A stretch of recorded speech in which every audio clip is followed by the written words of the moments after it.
Good afternoon, everyone. President Trump's powerful efforts to secure our homeland are working.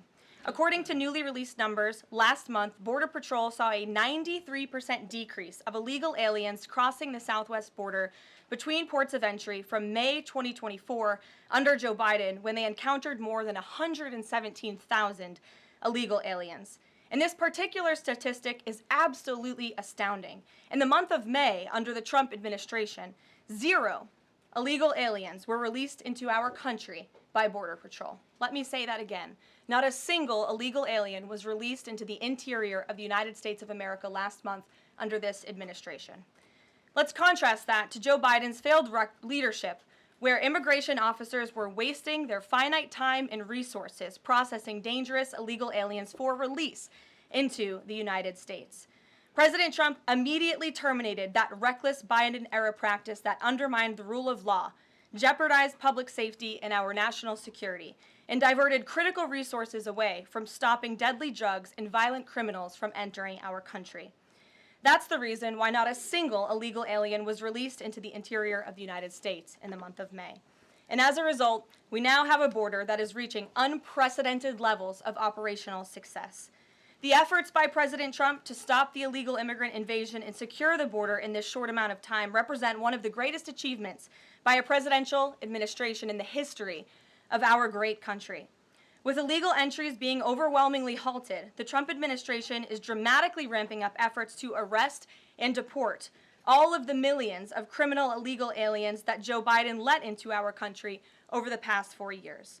President Trump has directed all of our ICE officers to do everything in their power to carry out the single largest mass deportation operation in history. Illegal criminals who are hiding in America's largest so-called sanctuary cities will be increasingly targeted for removal. Radical Democrats will no longer be allowed to shelter illegals who threaten public safety as part of their cynical efforts to expand political power, drain the American taxpayer, and artificially lower wages and steal American jobs. ICE officers are courageous heroes, upholding the rule of law and keeping our citizens safe. And they have the full and unwavering support of this president. In economic news, President Trump's pro-growth agenda is delivering for the American worker. Through the first 5 months of the Trump administration, real blue-collar wages are up nearly 2%. It's the strongest growth in nearly 60 years and a stark contrast from the negative wage growth seen during the first 5 months of the Biden administration. America is quickly returning to the successful formula of the first Trump administration: low inflation and rising wages. Once the big, beautiful bill is passed, this positive trend will only accelerate. Senate Republicans are continuing to push this critical legislation forward. The One Big Beautiful Bill will drive growth and supercharge the American economy. The Council of Economic Advisors found that the One Big Beautiful Bill will raise take-home pay by nearly $14,000 for a year for the average family of 4. The CEA also found that the One Big Beautiful Bill will increase wages as much as $11,000 for the average worker in America. The One Big Beautiful Bill expands the child tax credit and makes it permanent for more than 40 million families with children. And the bill will deliver no tax on tips, no tax on overtime, and substantial tax cuts for our incredible seniors.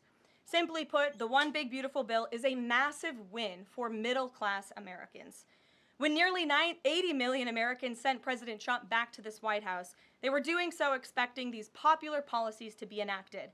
Republicans in Congress have a mandate to deliver, and President Trump demands they send this historic bill to his desk for signature by Independence Day, July 4th. The American people are fully behind President Trump. According to brand new polling from Insider Advantage, a clear 54% majority of Americans approve of the job President Trump is doing. That's because this president is keeping his promises and taking action every day to improve their lives. And passing this bill will help fulfill a number of President Trump's core campaign promises. Now, regarding the ongoing situation in Iran, I know there has been a lot of speculation amongst all of you in the media regarding the president's decision-making and whether or not the United States will be directly involved. In light of that news, I have a message directly from the president, and I quote, "Based on the fact that there's a substantial chance of negotiations that may or may not take place with Iran in the near future, I will make my decision whether or not to go within the next 2 weeks. That's a quote directly from the president for all of you today. So we'll kick it off for questions here in our new media seat. We have Eli Lake from the Free Press. Eli, go ahead. And Thanks so much for having us. Thank you. The Free Press. The decision to extend the, I guess, delay in enforcing the TikTok ban. Sure. Can you talk about how the White House understands its constitutional authority in light of the Supreme Court's decision in January that said that the president had to enforce the ban? Sure. Well, as all of you know, because the president put it out on his Truth Social today, he did sign an executive order to extend the TikTok ban for 90 days. So in the effort to make a deal. And the White House counsel and the Department of Justice have reviewed this executive order, and I can get it for you. I think it's on our website by now. If it's not, my team will now put it up immediately. And you can read the language in that executive order. And the White House counsel's office and the Department of Justice strongly believe in the legal rationale for this executive order. They wouldn't have the president's pen hit it if they didn't. And the political reasoning for this, of course, is because the president made a promise to keep TikTok on. There are 100 million Americans who use this app. It's wildly popular. He also wants to protect Americans' data and privacy concerns on this app, and he believes we can do both things at the same time. So he's making an extension so we can get this deal done. Can I get a follow-up? Sure. A few weeks ago, Tucker Carlson reported on a meeting between the president, Mark Levin, and others of the White House. Is there a leak investigation, and can you say who else was in that meeting? I'm not aware of a leak investigation at this time. I, for one, do not reveal details about the president's private meetings without his permission to do so. But certainly the president does not like when people leak. He takes that very seriously. This entire administration takes that seriously, and that's why you've seen at agencies some of the cabinet secretaries have been given the authority by the president to let go of staff who are engaged in such leaks, especially those that risk American national security. Sure. Go ahead. Caroline, thank you. So, Rhino warmonger Lindsey Graham, he recently called on the U.S. to go all in. That's quite the lead to a question. Right. What's your message to everyday Trump supporters? Not the Tucker Carlsons or other big names, but everyday Trump supporters, grassroots who voted for President Trump to stop the wars, rejected this in the primary, going into another war with voting against Nikki Haley, and they want to see non-U.S. involvement in this war. What's your message? Trust in President Trump. President Trump has incredible instincts, and President Trump kept America and the world safe in his first term as president in implementing a peace through strength foreign policy agenda. And with respect to Iran, nobody should be surprised by the president's position that Iran absolutely cannot obtain a nuclear weapon. He's been unequivocally clear about this for decades, not just as president, not just as a presidential candidate, but also as a private citizen. In fact, I have some quotes for you. In 2011, President Trump said, "America's primary goal with Iran must be to destroy its nuclear ambitions. We cannot allow this radical regime to acquire a nuclear weapon that they will either use or hand off to terrorists." In 2015, the president said, "The problem is that Iran poses an existential threat to Israel, our Middle Eastern allies, and the United States." And of course, the president has repeated that in his first term as president and his second term as president as well. That's why he was adamantly opposed to the disastrous Iranian nuclear agreement that was implemented by President Obama. And it's why he has given great latitude and given a lot of effort to achieving a diplomatic solution. But he's been very clear. Iran went for 60 days when he gave them that 60-day warning without coming to the table. On day 61, Israel took action against Iran. And as I just told you from the president directly, he will make a decision within 2 weeks. A follow-up? Sure. Go ahead, Natalie. Thanks, Caroline. Can you confirm whether Steve Witkoff has been in touch with the Iranian foreign minister? And does Witkoff plan to go to Geneva tomorrow for talks? I am not tracking that on Mr. Witkoff's travel schedule, but I can certainly check in with him to be sure. As for correspondence between the United States and the Iranians, I can confirm that correspondence has continued. As you know, we were engaged with 6 rounds of negotiations with them in both indirect and direct ways.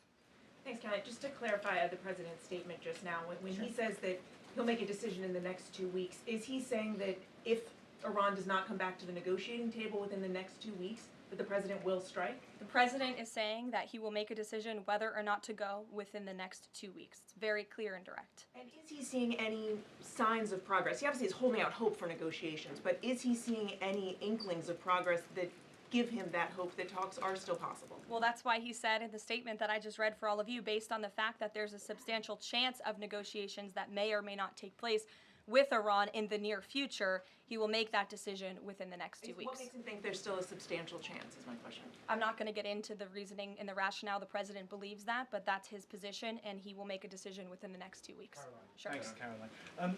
President Trump has said previously in regard to Russia, he's used this phrase about 2 weeks several times in terms of like, we expect like a 2-week deadline and then you give another 2-week deadline. How can we be sure that he's going to stick to this one on making a decision on Iran?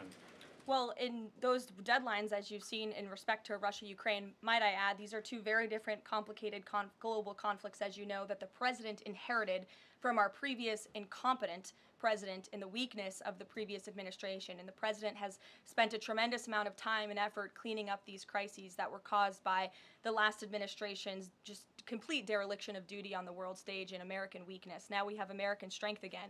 With respect to Russia and Ukraine, because of that American strength, and the president's leadership, we have seen these two sides engage in direct negotiations. And the last time the president said 2 weeks, you saw Russia and Ukraine have direct negotiations for the first time in years. And so the president is always interested in a diplomatic solution to the problems and the global conflicts in this world. Again, he is a peacemaker in chief. He is the peace through strength president. And so if there's a chance for diplomacy, the president's always going to grab it. But he's not afraid to use strength as well, I will add. Francesca. Thanks, Caroline. What exactly would a deal with Iran need to entail? No enrichment of a uranium, and it would absolutely not. Iran is not absolutely not able to achieve a nuclear weapon. The president has been very clear about that. And by the way, the deal that Special Envoy Witkoff proposed to the Iranians was both realistic and acceptable within its terms, and that's why the president is sent that deal to them. To follow up on what you told Natalie, are the talks that the United States is currently having with Iran direct, or are those through intermediaries? And if so, which countries are acting as the intermediary right now? Out of respect for the ongoing discussions and negotiations, I am not going to get into the details of them. We've provided you confirmation for now. Go ahead. Sure, and then behind you too.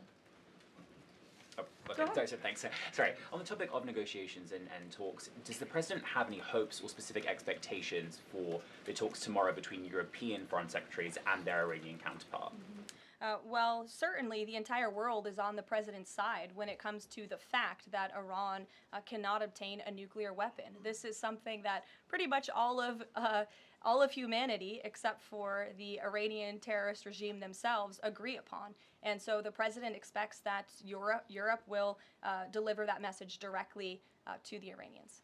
Why does President Trump believe that this 90-day extension on TikTok will provide more runway perhaps than the previous extensions that haven't led to a divestment deal?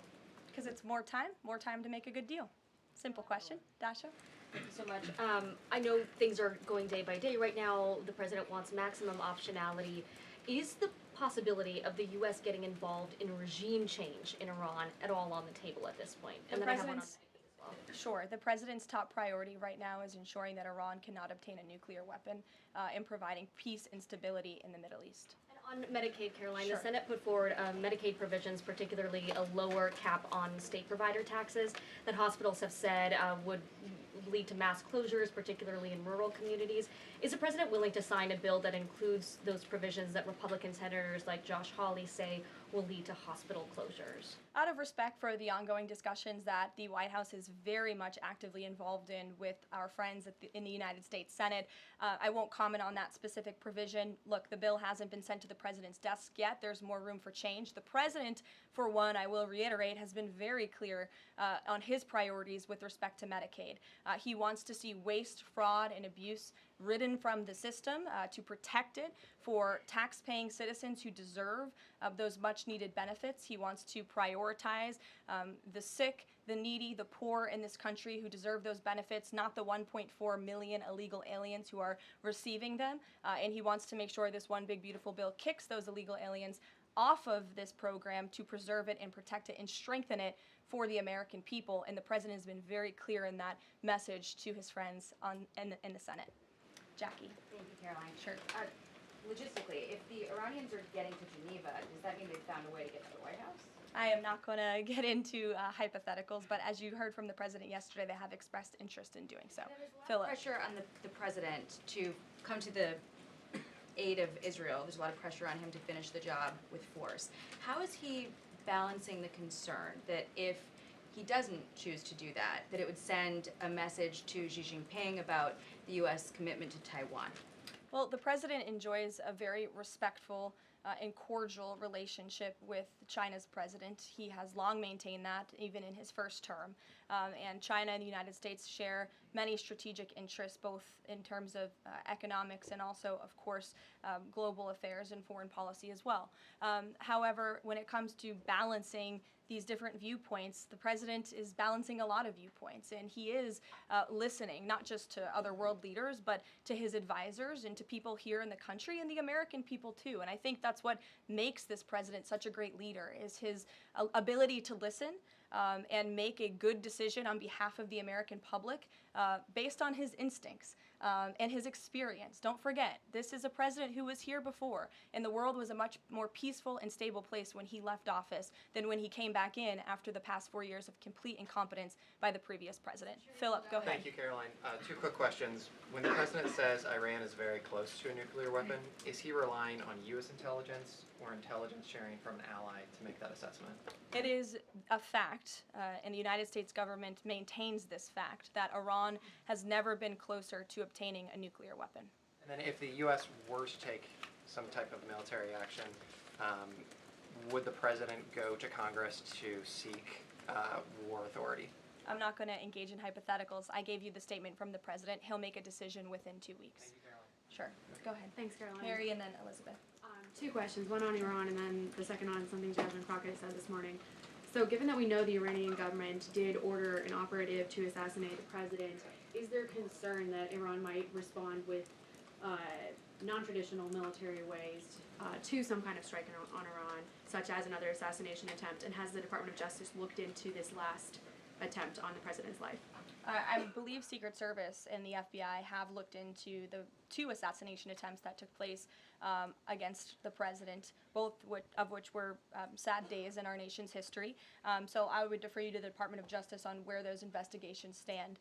But as for your question regarding Iranian retaliation, I'm not going to engage in hypotheticals again, but I can assure the American public and the world that this administration is prepared and ready to defend American interests and assets, not just in the region, but here on our homeland as well. Thank you. And then really quick on Jasmine Crockett, she said, I believe, that Trump supporters are mentally ill before calling for bipartisan support against the president. Can you respond to that, especially considering she's a rising star in the Democrat Party right now? She is a rising star. It's quite something to behold, actually. I hope that she continues to be a rising star for the Republican Party, at least. I think it's incredibly derogatory to accuse nearly 80 million Americans of mental illness.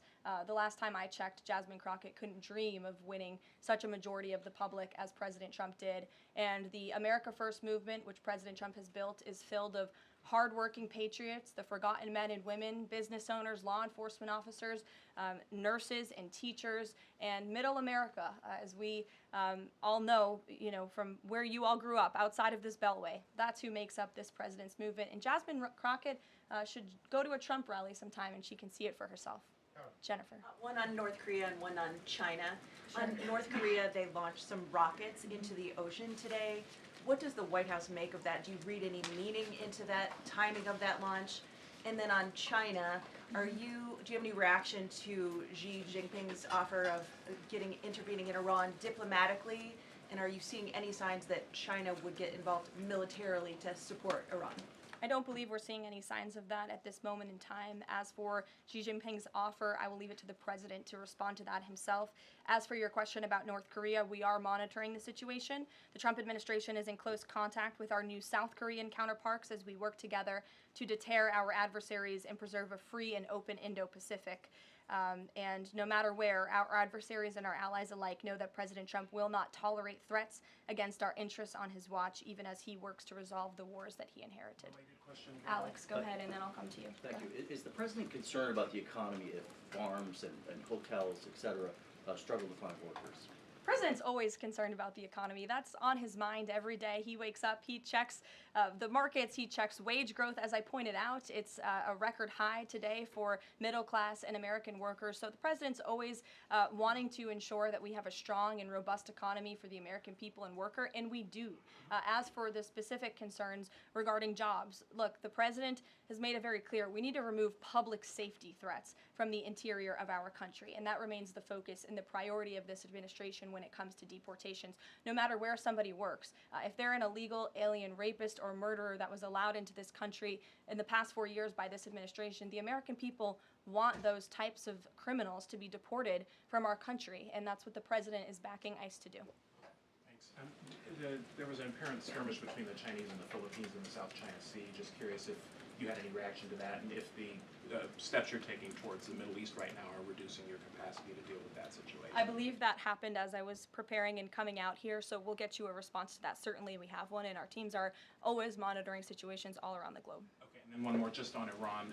Just over the past 24 hours, we've seen some Israeli strikes on Natanz, Isfahan, and Kondab nuclear facilities. Is there any assessment just of how effective or what the result of those strikes will be?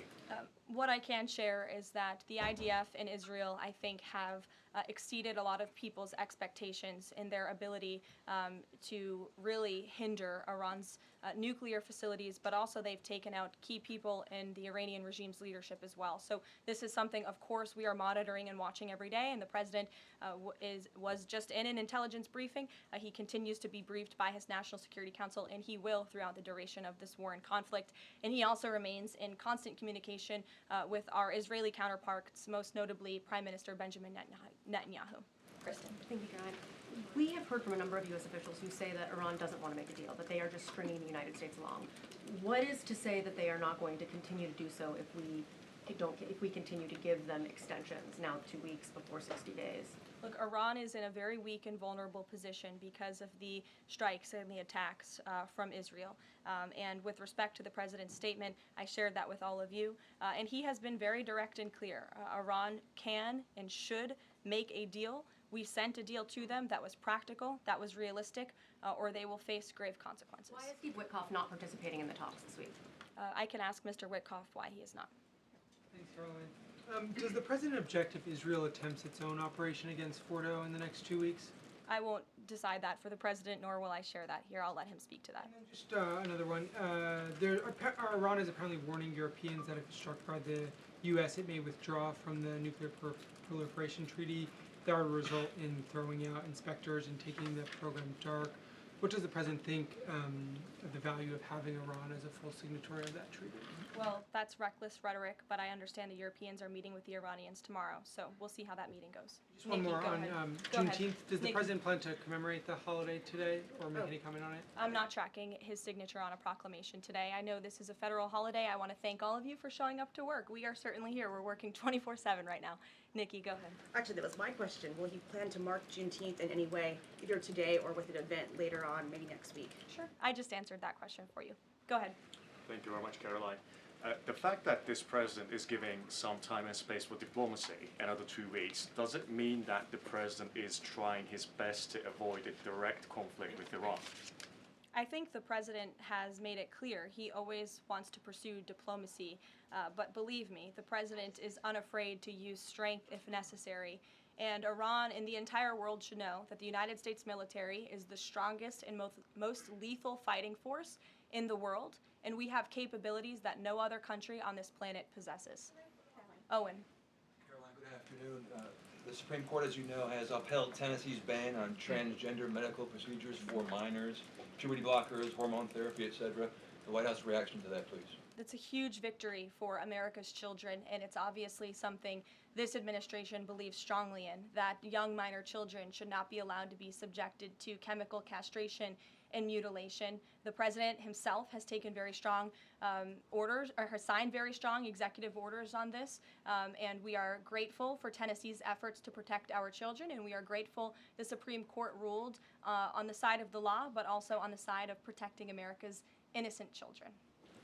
Elizabeth, go ahead. Sorry, I skipped you earlier. Okay, thank you so much. Secretary of State Marco Rubio announced new vetting procedures on student visas. Will this serve as a model for vetting other foreign visas? For all foreign visas, yes. As you know, the president signed an executive order, I think it was one of the first he signed in the first week, to strengthen our vetting requirements and our vetting system here in the United States for all visas. He directed the Secretary of State to do that. There was a pause in some of that vetting, as you all know, recently, especially with respect to students from some certain countries. But the vetting has continued, and it's stronger than ever before. As for specifics on how the vetting process has changed, I would defer you to the Department of State. As you know, they're in charge of things like that. Rob. Thank you. To what extent is this 2-week delay with Iran the result of interventions by the likes of Tucker Carlson, Marjorie Taylor Greene, or the entreaties of European leaders who want a de-escalation? Look, the president hears all voices across the country, and he makes decisions based on his instincts. And he has always said diplomacy is his first option. And is he still planning to attend the NATO summit next week? He is, yes. We will be departing from Washington on Monday morning, and hopefully we'll see some of you there. Kayla. Thanks, Caroline. Oil prices have been spiking over the last week. Is the president watching the oil market, and is that factoring into his decision-making in the Middle East? Again, as I said to, I think, Alex's question previously, the president is always watching, and this administration is doing more than any in history to bring oil prices and gas prices here at home down for the American public. They have been plummeting since President Trump's inauguration because of the executive action and the federal action this administration has taken on the home front. But yes, of course, he's paying attention and monitoring that. But as for whether it's weighing into his decision, there's a number of factors that, of course, are, and as I said, he will make that decision in the next 2 weeks. Can't reiterate that enough. Ouija. Caroline, thank you. With regard to a potential deal, Iran has said it will not negotiate under duress. Does the president believe there should be a ceasefire in these next 2 weeks as the U.S. tries to broker a deal? That's not what he said in the statement he dictated to me, so I won't get ahead of the president or add anything additional to the statement that he gave me the liberty to share with all of you. And then just to follow up on how close Iran is to a nuclear weapon, can you clarify, when the president said a few weeks away, did he mean obtaining enough enriched uranium to start building a weapon, or did he mean Iran is a few weeks away from completing the production of a weapon? I'm glad you asked that, Ouija. It's an important question, and it's one, frankly, the media has been getting wrong. Let's be very clear. Iran has all that it needs to achieve a nuclear weapon. All they need is a decision from the supreme leader to do that, and it would take a couple of weeks to complete the production of that weapon, which would, of course, pose an existential threat not just to Israel, but to the United States and to the entire world. And that is something that the entire world, including countries like Russia, is in agreement with, that Iran should not and cannot obtain a nuclear weapon. And that's why the president believes that, and he's believed that, again, not just his political career, but frankly, his entire life. So it Michael. sounds like it's the former, just to be clear. Correct. That they have the components. Okay, Correct. thank you. Michael. Caroline, as we look forward to the NATO summit next week, Spain right now is threatening not to oblige the president's request for all NATO countries to spend at least 5% of their GDP. Does the president take issue with this, with Spain right now? I didn't see Spain's comments. I'll make sure the president sees them, and I can assure you he wants to see all European countries pay their fair share and meet that 5% threshold. It's only fair considering the American taxpayers have given a significant chunk of money to the tune of billions of dollars to support our mutual interests and our assured defense. So I will let him speak to that, but he's made his priorities for our European allies quite clear, including Spain. Caroline, one last question. When it comes to the president's position on foreign policy in general, is there a phrase that the White House has coined? Is there a Trump doctrine? Does the president like to talk about this? Anyone here in the White House talking about this? And if so, if there is something akin to a Trump doctrine, how would you define it? America first, always. And with that, I think I'll leave you. I know there's a lot of news in the world right now. As you know, our team is always here to answer your questions, and the president, I am sure, will take more questions from you guys at some point this week, as he always does in the effort of transparency. I appreciate your being here on a federal holiday, and we'll see you later. Thank you.